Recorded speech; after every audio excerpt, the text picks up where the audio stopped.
Get your pen, get your notebook. This is going to be a jam-packed video. I'm going to condense as much as I can into this to leave you with something that you can apply tomorrow, just as my athlete that I'm about to walk you through, their workout, their principles, and everything that you need to know in order to be a strong athlete. And what you think is a strong athlete is probably only 50% of the equation.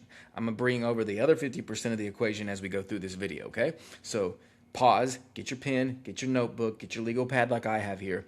I'm going to walk you through I call it an anterior workout. Some people call it an upper body workout. Some people call it chest and shoulders. That is what we will be working, is chest, shoulders, triceps. This is a anterior workout for one of my clients. He will be doing this tomorrow, Monday. I'm recording this on a Sunday night based off whenever you're watching this, but he is a football player and a baseball player. Obviously, based off this time of the year, he is going to be very football centric. That's what we're preparing for. We're in the off season. Camp's coming up here in the very near future, so we are in the peak of his training, okay? We're getting him ready for the season, and I'm going to go over how we structure his workout, which is a part of my training system, and then I'm going to show you that other 50% of what being a strong athlete actually means, okay? So without further ado, let's get right into this. The first thing you need to understand as I break all this down is at least what you should expect and what you should audit with what you're currently doing if you're trying to be a strong athlete. And if you're an athlete not trying to be strong, I don't even know where to begin. But humans are complex systems. We in nature as humans are complex systems. That means if you want to be well trained, you actually don't want or need a complicated training system. We're complex as it is. Humans are complex systems. You do not need complicated training systems, okay? You need to have clarity. You need to have a why behind what you do. You've heard me say this a lot before if you've watched my previous videos. But it does not need to be complicated. It needs to be understood, it needs to be meaningful, and it needs to be repeatable, okay? Meaningful means you understand the why behind what you're doing. You understand what you're doing, you understand why you're doing it. Repeatable means it can be consistent. So if it's meaningful and repeatable, it's going to be consistent, it will deliver results. It does not have to be complicated, okay? So let's put that one on the shelf before we go any further. Second is that you want it to be concurrent. I said this in the last video, and what that means is you're going to be working a multitude of systems at the same time within a given workout, all right? So we're not going to have a power day and do nothing but one or two exercises for power and that be that, or strength, or insert whatever other style of training. I want to train strength. I want to train your power. I want to train hypertrophy, mass, and size, depending on your sport. We're talking about football here, so we are bringing that into this athlete. And we're always going to be working on endurance, lactic capacity, your ability to still perform and be strong even when you're tired. You're going to hear me say this all the time because this is often always overlooked. Concurrent training. Okay, we're working a multitude of muscles and body parts. We're also training them in different ways, okay? And then third, in everything that I do, the pillar and the foundation of this workout, of every workout, of his program, of every athlete's program is always going to be about health, okay? If you do not build your program on health, you have no foundation, okay? Your health of your program is your foundation. So what would be health? Health is going to take into things account such as risk within your sport. So this is a football player and a baseball player, football season right now. We're going to be very heavy on his, and heavy I mean in terms of what's consistently brought into his workouts, neck and trap strength, because all studies show that the number one way you can reduce is key word here, reduce concussions to athletes and your team is to have neck and trap strength, neck and trap thickness. So we are going to, this is an example of health as a foundation. I'm trying to look at what limiters and or risk might be brought into the sport and position that my athletes play, and I make sure that I incorporate that into just not getting bare minimum numbers of strength and conditioning. I want to take into everything like nutrition, recovery, fatigue management, okay? Workload, structured overload. We're looking at all of that. So health must be the foundation of everything you do and every workout you do, okay? So these are the principles, okay? I was actually, it's about a week ago, I was working with at a clinic the USF, University of South Florida here. I'm in Tampa. The University of South Florida that was hosting a strength and conditioning clinic. All the local high schools. Nebraska's head strength and conditioning coach was there. Penn State, director of sports performance, nutrition director. It was a collection of the minds, and it was really incredible to see the different processes of the universities. But the one thing that they all had in common, they all have their own ways of doing things, but the one thing that they all have in common is how the strength coach and coaches work in unison with the other elements of what an athlete should have, i.e., let's talk about nutrition. So they're constantly meeting every single Monday, and they will go through the numbers of every single athlete. What do they weigh? What should they weigh? What is their body fat percentage? Is it coming down and or staying where it needs to be? Is their strength progressively getting stronger? Is their speed maintaining or getting stronger as they're adding weight? They're looking at lean muscle mass. And if any of these numbers are out of whack, they're going to look at the training side of things of what might be wrong. And then they're also going to look heavily into the recovery and the growth and the nutrition fat side of things. They work in unison. The director of sports nutrition works in direct unison with every athlete on the football team. I think they had like 114 guys they mentioned right now, something like that. Don't quote me on that number, but it's something of that nature. And they're working with every single athlete and looking at their weekly numbers with unison with the strength coach, okay? So if that is at the collegiate level, if you want to be the best athlete you can be, maybe you want to go to college, even if you just want to maximize your high school career, you need to be working on both sides of this too, okay? So I can give you the greatest exercises and the greatest workouts just as I'm about to, and I could give this client who obviously does really, really well at listening to what he's supposed to do. It doesn't matter if you don't do the things outside the weight room and outside the gym and off the field and off the court. You've heard this before, but let me just say, the numbers become increasingly more important as you get closer to high levels of achievement. Let me just put it that way, because some of you may or may not want to go to college. A lot of you probably do. Most of the clients that I work with at least want to have that opportunity and a option on the table, okay? And they can decide which path they want to go. I'll pull up on my phone here. These are the numbers, the bare minimum numbers that are required in order to essentially make and stay on the team. And if you want to have a chance of even seeing the field at USF, you have to be at the bare minimum of these numbers that I'm about to say, because they're constantly looking at your body mass, your weight, your speed, and your strength, okay? Constantly. Just for strength numbers alone, here are 4 different exercises that they're going to constantly, or consistently is a better word, not constantly, consistently test out, okay? They want 2 times your body weight on your back squat. They want 2.75 times your body weight on trap bar deadlift. They want 1.5 times your body weight on bench press. And then they want, for lower body power standard, is 1 time, this is where you're going to use like an OVR. So like an OVR metric is where they're going to dictate the power and the speed of the movement, okay? And they're going to do that on back squat, okay? So that's something I'll break down for another video. That's not a strength number. It is, but it's more power based and it's more about speed and numbers. So I'll make a separate video for that one. But for the first 3, back squat is 2x, trap bar deadlift is 2.75x your body weight, and bench press is 1.5. So think about what you weigh, and then think about how those numbers work for you. Now, if you're just a tennis player, that's not going to be the same for you, obviously. Strength and conditioning has its place, but it will look different. But for a football team, and then think about if you play football or if you play a multitude of sports, football, baseball, basketball, whatever, track and field, there are numbers in every sport that you should, and I have, for all of my athletes in terms of what your, not just your 1 rep max are, but your strength, your speed, just like your concurrent training. I want concurrent numbers and metrics that we can look at. Measurements that prove that you're constantly getting stronger, okay? Now that that's said, take a deep breath. Let's get right into this. This is the anterior chest, shoulder, tricep workout for one of my clients. Again, I will repeat. They play football, they play baseball. We're prepping them for football.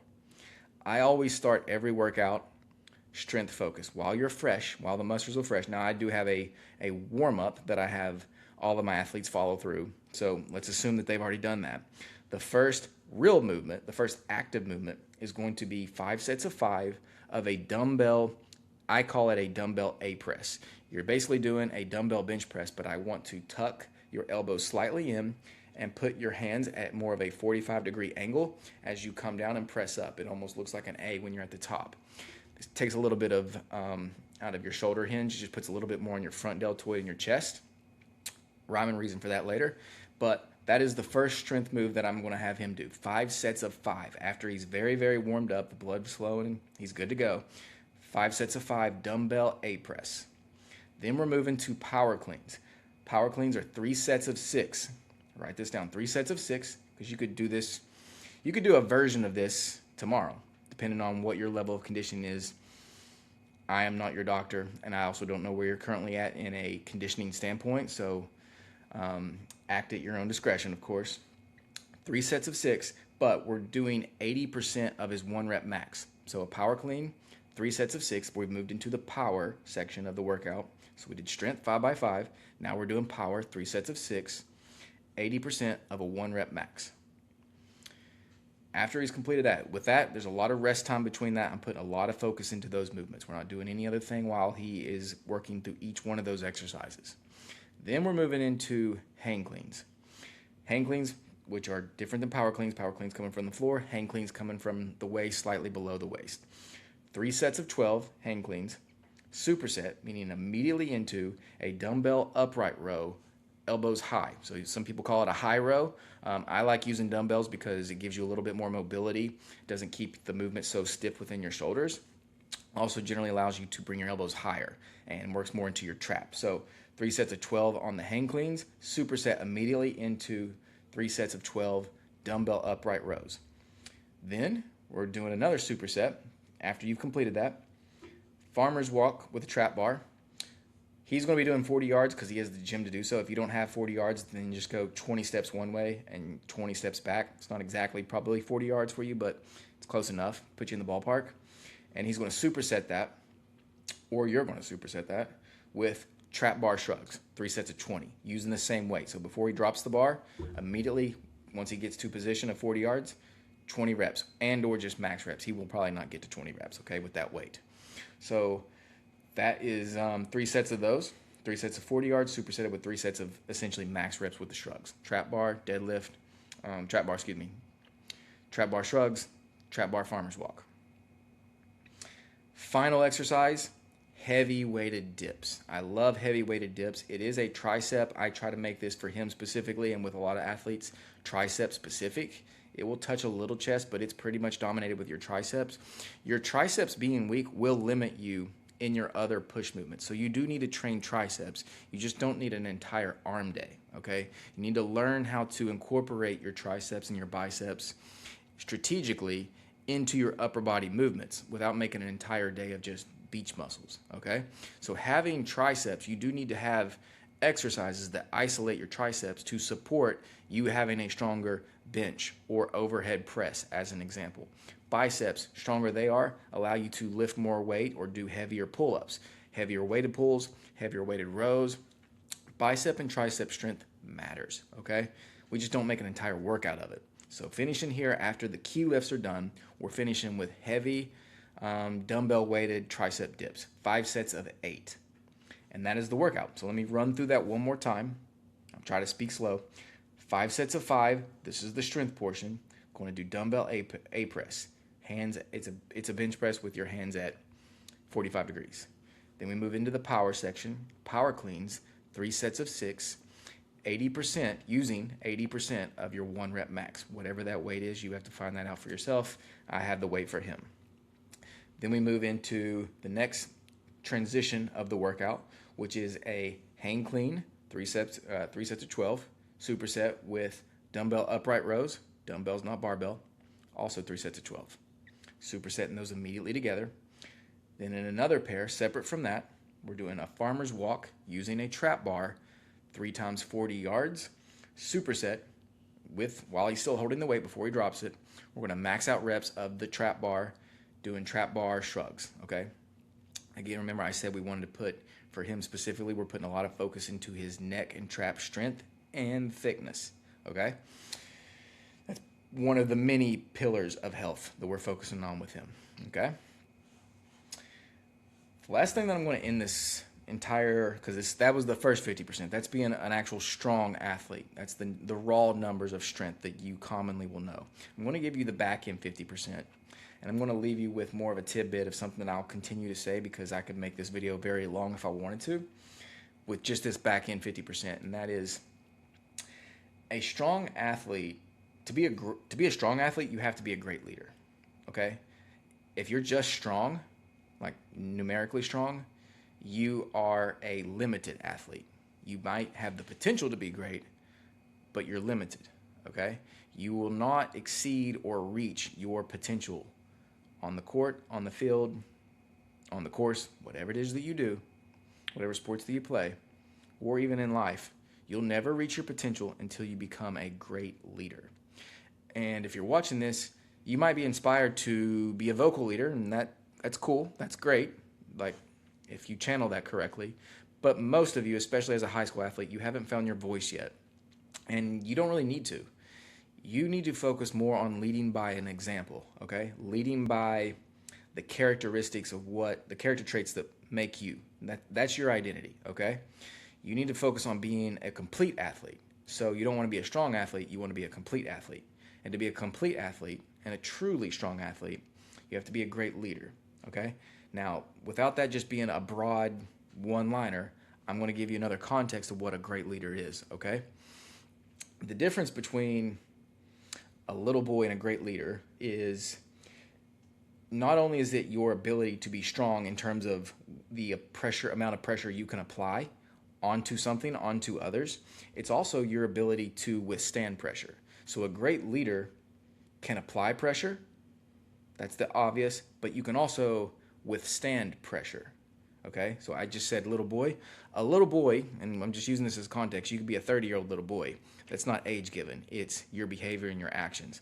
A little boy says, I didn't do that. That's not my fault. Not my fault, not my problem. A leader says, doesn't matter. I'll handle it anyway. A great leader says, I'll take care of it.